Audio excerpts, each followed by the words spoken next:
Ford's foray into the mid-size crossover segment began in 2006. Since then, it's been almost a decade, and the Blue Oval brand is back with a second generation of the Edge for the 2015 model year that promises better technology, more efficiency, and more powerful engines.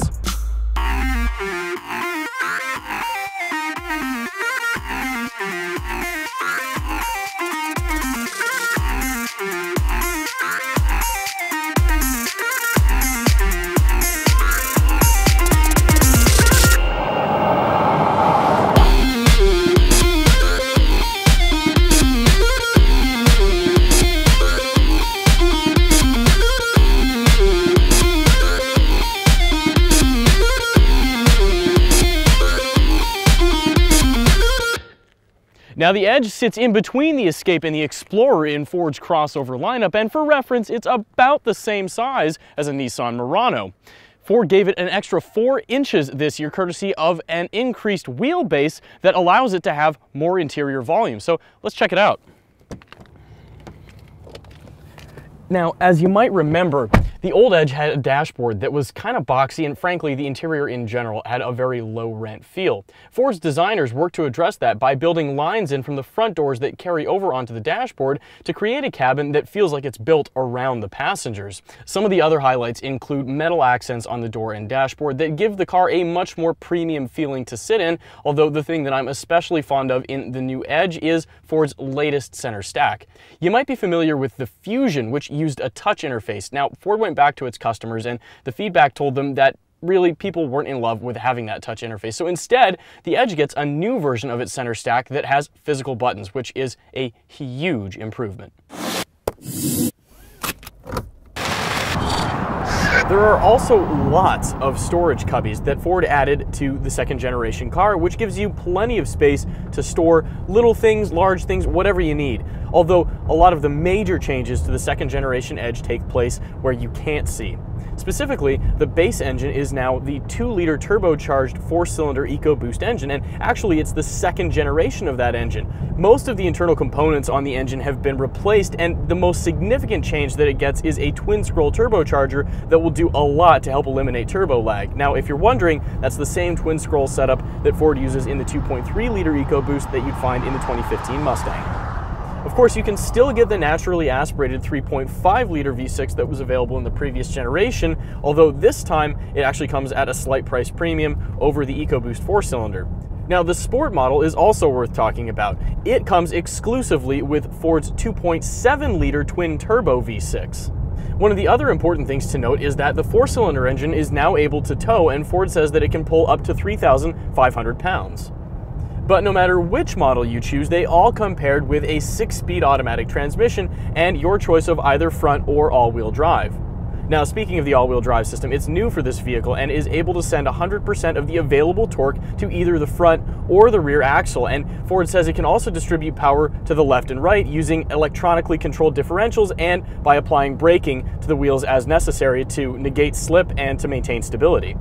Now, for the second generation, Ford is sticking with a McPherson strut suspension up front, but in the rear, the company's moving to a multi-link suspension, and that should give it a more refined and capable and also more composed ride. That's what they say, and frankly, I can't disagree with them. I mean, the car really does seem to handle quite a bit better.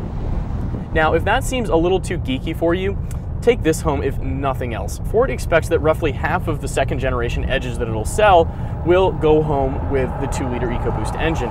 And frankly, you know, the 2.7-liter, yeah, it's going to be more exciting, but the truth is the new 2-liter Turbo 4 has as much power as a V6 and better torque characteristics. If you buy one like this, you're going to be happy.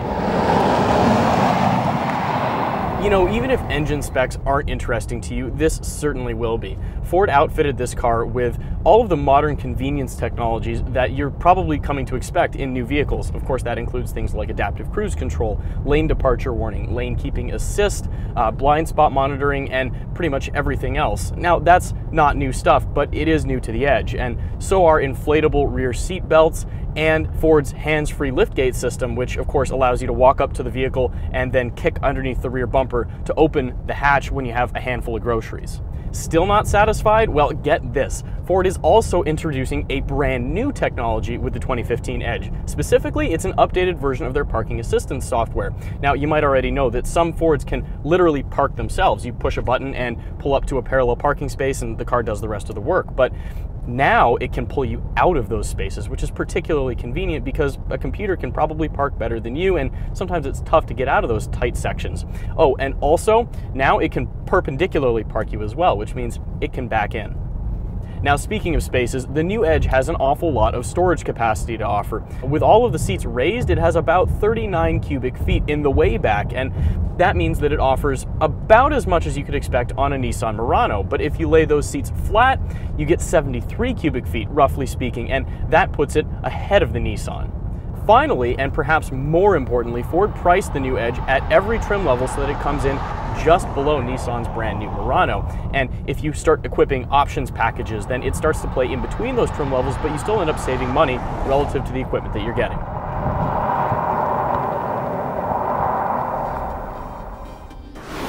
It's more robust, better packaged, and more stylish than the model it replaces. But above all, the 2015 Ford Edge is positioned to continue as a segment leader.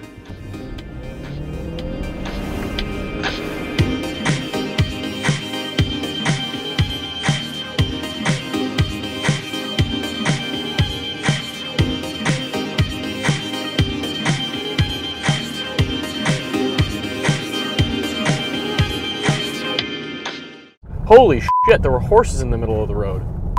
Super lonely in Arizona.